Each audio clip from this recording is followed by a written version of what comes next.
اس نے کہا آج اس نے میرا بازو تھاما ہے، جانے کیا کیا ہے؟ پریشان ہونے لگ گیا، سجدے میں گر گیا۔ کہا تو بتاتا کیوں نہیں؟ تو وہ سنار کہنے لگا اس کی غلطی نہیں، 18 سال کے بعد آج مجھ پر بھی شیطان سوار ہوا تھا۔ ایک عورت آئی تھی، وہ اپنے بازوؤں میں چوڑیاں پہننا چاہتی تھی تو میں نے بھی گندی نظر سے ہاتھ ڈالا تھا، رب کریم نے مجھے فوراً اس کی سزا دی۔ جن کے گھروں میں بیٹیاں ہوتی ہیں ان کی نظریں گندی نہیں ہوتی، جو بیٹیوں کے باپ ہوتے ہیں، جو بہنوں کے بھائی ہوتے ہیں، ان کی نظریں گندی۔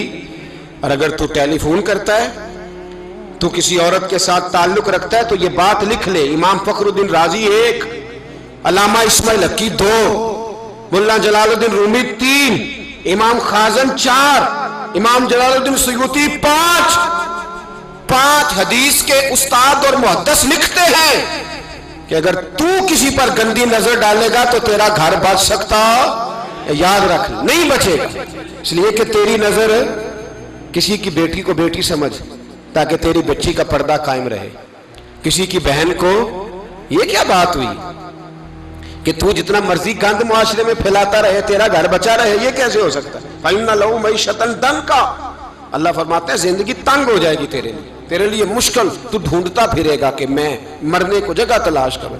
سچی توبہ کریں، کھری توبہ کریں، یہ گناہ انسان کو مجبور کر دیتے ہیں۔ حضرت عبداللہ بن مبارک رحمۃ اللہ تعالی علیہ، ان کے سینکڑوں شاگرد تھے، ایک شاگرد کے انتقال کا وقت آیا تو گھر گئے ملنے، آپ کہتے ہیں میں نے زور لگا لیا پر اس کی زبان پر کلمہ جاری نہیں ہوا، میں اسے کہتا کلمہ پڑھ پر اس کی زبان پر جاری، اللہ اکبر، بہت بڑی نعمت ہے، دعا فرمائیں اللہ ایمان کی موت عطا فرمائے، ایمان کی موت دے اللہ کریم، ایمان کی موت دے۔ ایسے بھی لوگ دیکھے ہیں، مسجد نبوی ہے، رسول اللہ کا شہر ہے، سر سجدے میں ہے، روح پرواز کر گئی، روح پر کتنا نصیبوں والا ہے، کتنا نصیبوں والا ہے کہ مسجد نبوی میں سر سجدے میں رکھا ہے اور اللہ تبارک و تعالیٰ نے محبوب کے قدموں میں موت عطا فرمائی۔ تو حضرت عبداللہ بن مبارک کہتے ہیں میں نے اس کو کہا کلمہ پڑھ تو اس کی زبان پہ جاری نہیں ہوتا، میں بار بار کہتا تو وہ منت کرتا، کہتا حضور میں کوشش کرتا ہوں جاری نہیں ہوتا۔ فرماتے میں پریشان ہو کے اٹھا، ابھی میں دروازے پہ پہنچا تھا، اس نے چیخ ماری اور روح پرواز کر گئی، بچے رونے لگے، بیوی رونے لگی، تو میں نے اس کی بیوی سے کہا کہ یہ جرم کیا کرتا تھا، اتنا بڑا پاپی پہ کلمہ جاری نہیں ہوا۔ اس کی زوجہ کہنے لگی حضرت جی 2 گناہ تھے اس کے، ایک تو یہ شراب کا عادی تھا، روکتی تھی باز نہیں آتا تھا، اور دوسری بات یہ کہ یہ اپنی اماں کا نافرمان تھا، وہ 2 گلیاں چھوڑ کے رہتی ہے، یہ کبھی ملنے نہیں گیا تھا، اس بوڑھی کا کلیجہ اس کی طرف سے بڑی تکلیف میں تھا۔ تو حضرت عبداللہ بن مبارک کہنے لگے جا تو بھی دعا کر اور اس کی ماں کو بھی کہہ دعا کرے کہ یہاں تو یہ کلمہ نہیں اسے نصیب ہوا، اللہ کرے اللہ آخرت کی منزلیں اس کی بہتر فرما دے۔ میرے بھائی ایسے گناہ، حضرت مالک بن دینار نے توبہ کی انہوں نے، کس طرح؟ فرماتے میں نشے کا عادی تھا، کسی نے مجھے کہا کہ بطور دوائی شراب پی لو تو میں نے پی لی، نشے کا عادی تھا، شراب پیتا تھا۔ اللہ تعالیٰ نے بڑی منتوں اور کوششوں کے بعد، منتوں کے بعد ایک بیٹی عطا فرمائی، وہ بھی 2.5-3 سال کی ہوئی تو پردہ کر گئی۔ کہتے میں اس کی قبر پہ بیٹھ کے گھنٹوں روتا، شراب کا عادی تھا۔ ایک دن سویا تو خواب دیکھتا ہوں کہ میرے پیچھے ایک بڑا سانپ لگ گیا ہے، اور سانپ جب منہ کھولتا ہے تو انگارہ نکلتا ہے، میں پھر دعا کرتا ہوں اللہ ہمیں معاف فرمائے، اللہ ہم سے درگزر۔ میں کچھ قبرستانوں میں جاتا ہوں تو میں سانپ بچھو پھرتے ہوئے دیکھتا ہوں اور ڈر آتا ہے کہ ہم یہاں آنے والے ہیں، یہ لوگ کہہ رہے ہیں کہ تمہاری تیاری ہے، کسی وقت بھی اعلان ہو جائے گا کہ چلو بھائی چلو فلاں صاحب کا جنازہ ہے، اٹھو، لوگ کہتے ہیں جلدی کرو، اور ایک کونے میں ایک شخص یہ بھی کہتا ہے کہ دیگ بھی رکھ لو مہمان بڑے جمع ہو گئے، اور ایک کونے میں لوگ یہ بھی کہتے ہیں کہ برف ٹھنڈی لے آؤ، لوگوں نے پانی بھی پینا ہے۔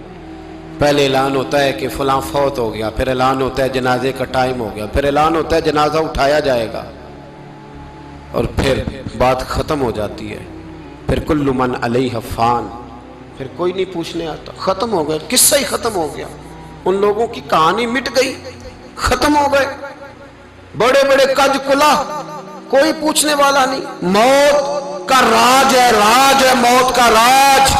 موت راج کرتی ہے بس، اور کسی کا راج نہیں. وہ راج کرتی ہے، جدھر جاتی ہے اسی کا راج ہے، راج کر رہی ہے. تو حضرت مالک بن دینار کہتے ہیں قبرستان میں نے دیکھا، میں خواب دیکھتا ہوں، بڑا اژدہا، اس کے منہ کے اندر آگ میرا پیچھا کر رہا ہے. کہتے میں خواب دیکھ رہا ہوں. میں دوڑا، لیکن وہ اژدہا جب میں دوڑا تو میرے آگے آ کے کھڑا ہو گیا.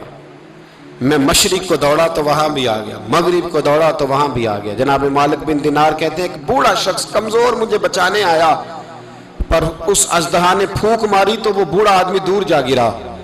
کہتے میں چیختا تھا، چلاتا تھا. ایک پہاڑی پہ میں بھاگا گیا تو وہاں مجھے میری بیٹی ملی، مجھے فوت ہو گئی. وہ اس اژدہے کے آگے اس نے یوں ہاتھ کیا تو اژدہا پیچھے بھاگ گیا. میں نے بیٹی کو گود میں اٹھایا، میں نے کہا بیٹی یہ کون تھا؟ کہنے لگی ابا یہ تیرا برا عمل تھا، یہ تیرا برا عمل تھا، یہ تجھے کھا جاتا اگر میں نہ ہوتی. تو کہا یہ بوڑھا جو مجھے بچانے آیا یہ کون تھا؟ کہا یہ تیرا اچھا عمل تھا، پر کمزور بڑا تھا، تھوڑا تھا، یہ تیرے برے عمل کا مقابلہ کرنے کی ہمت نہیں رکھتا تھا. حضرت مالک بن دینار کہتے ہیں میری بیٹی نے خواب میں میری داڑھی پکڑ لی اور کہنے لگی ابا میں چاہتی ہوں تو صحیح ہو جا، ایسا نہ ہو کہ پھر تیرے پیچھے یہ اژدہا لگ جائے. حضرت مالک بن دینار کہتے ہیں جب میں سو کے اٹھا تو میری داڑھی آنسوؤں سے بھری ہوئی تھی. پھر اس کے بعد میں نے توبہ کی، اس طرح کی توبہ کی کہ پھر میں نے کوشش کی کہ دوبارہ میں اپنے رب کی نافرمانی نہ کروں. حضرت عبداللہ ابن عباس فرماتے تھے جو دنیا میں ہنس ہنس کے گناہ کرتے ہیں نا، ہنس ہنس کے جھوٹ ہنس ہنس کے بولتے ہیں، ہنس ہنس کے لوگوں کی غیبت کرتے ہیں، فرمایا یہ جو تمہیں ہنس ہنس کے گناہ کرتے نظر آتے ہیں ان کا رونا قیامت میں دیکھا نہیں جائے گا، ان کے آنسو قیامت میں دیکھے نہیں جائے. جو ہنس ہنس کے گناہ کرتے یہ روئیں گے. فَلْيَضْحَكُوا قَلِيلًا وَلْيَبْكُوا كَثِيرًا. رب فرماتا ہے زیادہ رویا کرو، کم ہنسا کرو. نبی پاک علیہ السلام روتے تو صحابہ کہتے حضور آپ اتنا کیوں روتے ہیں؟ تو محبوب فرماتے جو میں جانتا ہوں وہ تم نہیں جانتے. بھائیو قبروں میں اکیلے جانا ہے، کبھی غور کرنا، اکیلے کوئی بندہ ساتھ حساب دینے نہیں جائے گا. اماں بڑا پیار کرتی ہے لیکن قبر میں کبھی کوئی ماں بھی ساتھ دفن نہیں ہوتی. اپنا اپنا حساب دینا ہے. مشکل وقت ہے، حساب کر لینا چاہیے، تیاری کر کے رکھنی چاہیے. گناہ اگر یہاں ہماری زندگی کو تنگ کریں گے تو وہاں بھی ہمارے لیے مشکلات پیدا کریں. نبی کریم علیہ السلام نے فرمایا ہے کہ اللہ بڑا مہربان ہے، اللہ بڑا کریم ہے، اللہ بڑا ستار ہے. اور یاد رکھو جب کوئی اس کی ریٹ کو چیلنج کرے، جب کوئی اس کے قانون کو توڑے، جب کوئی اللہ کی اعلانیہ نافرمانی کرے، پھر رب کریم کی غیرت کو، اس کے عدل کو جوش آتا ہے. توبہ کرے سچی، مسجد کی حاضری دے پابندی کے ساتھ. میری آپ سے ہمیشہ یہ گزارش رہتی ہے کہ مسجد کی حاضری پابندی سے دیں. میں اپیل کرتا ہوں داڑھی رکھ لیں، یہ میرے نبی کا طریقہ ہے صلی اللہ تعالی علیہ. واپس آ جائیں. ہماری بقا نہ ہمارے دین میں ہے. کوئی نہیں ہمیں رکھے گا، کوئی نہیں رکھے گا، کوئی نہیں. میرا ایک دوست رات بتا رہا تھا کہ سعودی عرب میں ایک شخص نے 30 سال محنت کی، تو جب وہ مرا ہے وہیں اس کے گھر میں فون کیا تو اس کے گھر والوں نے کہا جناب آپ کو مشکل ہوگی ڈیڈ باڈی بھیجنے میں، وہیں دفن کر دیں. ہاں اگر اس کا کوئی پیسہ ہے تو وہ ذرا اکاؤنٹ میں بھیج دیں، بچیوں کو ضرورت ہے. او بھائی تو اکیلا جائے گا، تیرے لیے مشکل ہو جائے. اپنے بھی ساتھ یقین کریں. بچے دعائیں کرانے آتے ہیں، کہتے ہیں حضرت جی دعا کریں اللہ اماں کی سختی معاف کر دے. اس کا مطلب کیا ہے کہ اماں اب جائے، اب ہمارا نمبر آئے. بچے تو انتظار کر رہے ہیں کہ ابا جائے اور گدی پہ ہمارا نمبر آئے. تیاری ہے، اکیلے جانا ہے، اکیلے سخت سا مرحلہ ہے، اکیلے سارا کچھ فیس کرنا. آج توبہ کریں. وہاں کے کیڑے یہاں رہ کے ماریں. اپنے ساتھ ظلم نہ کریں. ہم اس قابل نہیں کہ وہاں جا کے مقابلہ کر سکیں. بچیں، اپنے آپ کو محفوظ کریں، بچائیں. حساب اپنا اپنا دینا ہے. کسی باپ نے اگر اپنے بچوں کو حرام کھلایا تو بچے تو نہیں کہہ رہے تھے نا کہ حرام لے کے آ، تو باپ نے حساب دینا، والد نے. لہٰذا مہربانی فرمائیں، اپنے اوپر رحم کھائیں، اپنے آپ کو سنواریں. آج جمعۃ الوداع ہے، توبہ کریں. اللہ کے نیک بندوں کی صحبت میں بیٹھا کریں، اچھی باتیں سنا کریں تاکہ دل نرم رہے، ان جگہوں سے بچیں جو گناہ کی طرف لے کے جاتی، ظلم سے، زیادتی سے، جبر سے بچیں، اپنے آپ کو اپنے رب کریم کی بارگاہ میں جھکا دیں۔ ہمارا کہیں اور گزارا نہیں، کوئی نہیں ہمیں پوچھے گا۔ اقبال رو پڑے آخری عمر میں، رو پڑے اور اللہ کی بارگاہ میں عرض کرنے لگے، نہ جہاں میں کہیں بھی امان ملی، جو امان ملی تو کہاں ملی، میرے جرم خانہ خراب تیرے عفو بندہ نواز میں، پناہ صرف اللہ رسول کی بارگاہ میں، باقی کوئی پناہ دینے کو تیار نہیں ہے۔ دعا کرتا ہوں اللہ کی بارگاہ میں اللہ ہمیں سچی توبہ کی توفیق عطا فرمائے۔ آخر دعوانا ان الحمدللہ۔